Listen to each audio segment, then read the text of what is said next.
Hey out there, I'm Jennifer Morrison. I have been drawing with colored pencils for about 3 years and have just recently started posting time-lapse videos here on YouTube. I've decided today to attempt a voiceover for the first time so that I can explain my process and give you a little bit more information about what exactly I'm doing and how I get my results. The video you are watching right now is my most recent drawing of a winter rose. This drawing took me about 20 hours, and what you're watching was sped up 10,000 times. Drawing with colored pencil takes a long time and a lot of layers, but I love the fine details and results I get when I draw with them, so I think it's worth it. The paper I'm using for this piece is Strathmore Bristol Smooth.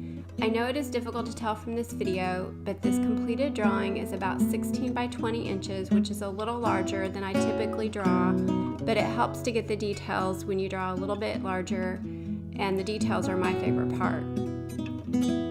This smooth paper is great to draw on. It gives you a smooth, almost paint-like finish that I really like. When people see my artwork in person, they often can't tell what medium I used.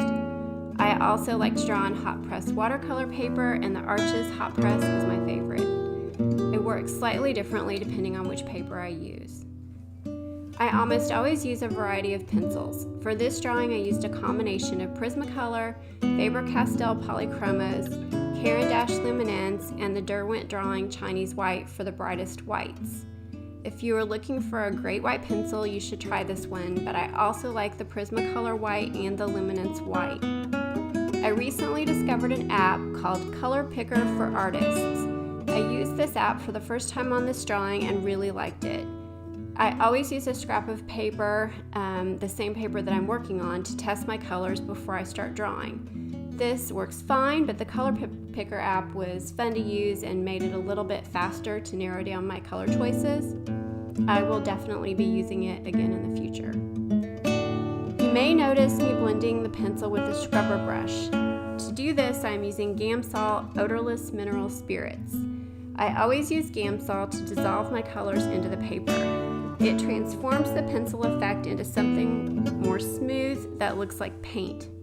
When I'm using the Strathmore Bristol Smooth paper, I blend with the scrubber brush.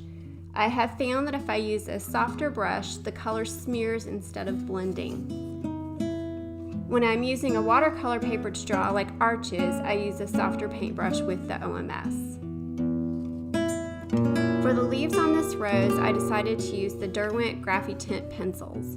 The reference photo that I was drawing from had the leaves faded out to gray tones, and I really liked the look, but wanted to add a touch of color. The Graphitint were perfect for that. I was able to add a hint of green, blue, and red to the leaves with these pencils. Before I put the graphite onto the leaves, I scored them with an embossing tool. This left little indentions that did not accept the pencil. It helped with the texture effect on the leaves.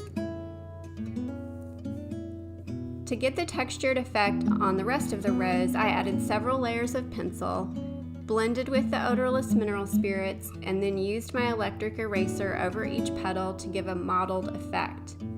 Then I drew around and over these erased areas and then blended again with the OMS. My reference photo came from Adobe stock. The photographer for this reference was Natika. I often use sites like Adobe Stock and Storyblocks to find my reference images.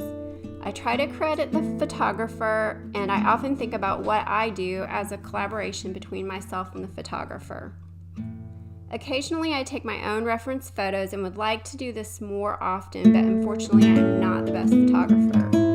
So in the meantime, I prefer to license my references. If you like my work, please subscribe to this channel and give it a thumbs up. Apparently it really helps other people find me. I also post all my drawings on my Instagram page under Jennifer Morrison Art. On Instagram, you can see my work in progress and sometimes pictures of my cute little dog, Hattie.